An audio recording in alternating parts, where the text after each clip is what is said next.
ଜାଗୃତିଙ୍କ ସାମ୍ନାରେ ବର୍ଷାଙ୍କ କଥା କହି କାନ୍ଦିଲେ ଅନୁଭବ ମହାନ୍ତି। ରାତି ସାରା ଶୋଇପାରି ନଥିଲେ ଅନୁଭବ ମହାନ୍ତି। ସାରା ରାତି ଅନୁଭବଙ୍କୁ ବୁଝାଉଥିଲେ ଜାଗୃତି ଶୁକ୍ଲା।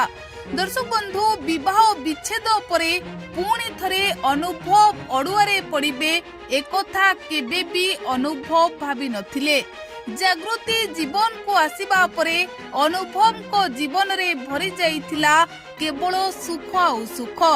ସବୁ ଅଡୁଆରୁ ନିଜକୁ ମୁକ୍ତ କରି ଅନୁଭବ ମହାନ୍ତି ଜାଗୃତିଙ୍କ ସହିତ ବିତାଉଥିଲେ ସୁଖର ସଂସାର। କିନ୍ତୁ ଦର୍ଶକ ବନ୍ଧୁ, ଗତକାଲି ହାଇକୋର୍ଟରୁ ଅନୁଭବଙ୍କୁ ମିଳିଛି ବଡ଼ ଝଟକା। ଆଉ ଏହି ଝଟକାକୁ ନେଇ ଚିନ୍ତାରେ ମୁଣ୍ଡରେ ହାତ ଦେଇଛନ୍ତି ଅନୁଭବ ମହାନ୍ତି। ହଁ ଆଜ୍ଞା, ବର୍ଷା ପ୍ରିୟଦର୍ଶିନୀ ଓ ଅନୁଭବ ମହାନ୍ତିଙ୍କ ମାମଲାରେ ପୁଣି ଥରେ ନୂଆ ମୋଡ଼ ଆସିଛି। ତେବେ ଯେବେଠୁ ଅନୁଭବ ମହାନ୍ତି ବର୍ଷାଙ୍କୁ ଛାଡ଼ପତ୍ର ଦେଇଥିଲେ, ଭାବିଥିଲେ ସବୁ ଅଡୁଆରୁ ସେ ଏବେ ମୁକ୍ତ ହୋଇ କେବଳ ଜାଗୃତିଙ୍କ ସହିତ ଖୁସିରେ ସଂସାର କରିବେ। କିନ୍ତୁ ଦର୍ଶକ ବନ୍ଧୁ, ପୁଣି ବିବାହ ବିଚ୍ଛେଦ ପରେ ଅନୁଭବଙ୍କ ପାଇଁ ଅଡୁଆ ବଢିବା ଅନୁଭବଙ୍କୁ ଝଟକା ଦେଇଛି। ତେବେ ଏହାପରେ ଲୋକେ ଏବେ କହୁଛନ୍ତି ଅନୁଭବ ଗତକାଲି ରାତିରେ ଶୋଇପାରି ନଥିବେ।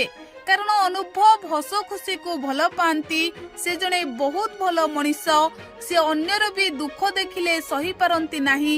ଆଉ ଯେତେବେଳେ ଗତକାଲି ହାଇକୋର୍ଟରୁ ଅନୁଭବ ମହାନ୍ତିଙ୍କୁ ଝଟକା ଲାଗିଛି, ସେତେବେଳେ ରାତି ସାରା ଅନୁଭବ ମହାନ୍ତି ଜାଗୃତିଙ୍କ ପାଖରେ ସବୁ କଥା କହି ମନ ଦୁଃଖ କରିଥିବେ।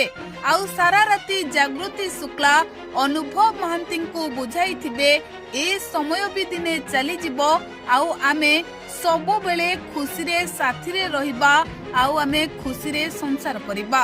ତେବେ ଦର୍ଶକ ବନ୍ଧୁ, ଏଭଳି ଚର୍ଚ୍ଚା ଏବେ ଲୋକେ କରୁଛନ୍ତି। ଲୋକେ କହୁଛନ୍ତି ଯେ ଅନୁଭବ ମହାନ୍ତି ମନ ଦୁଃଖ କରୁଥିବେ ଆଉ ଜାଗୃତି ଶୁକ୍ଲା ବୁଝାଇଥିବେ।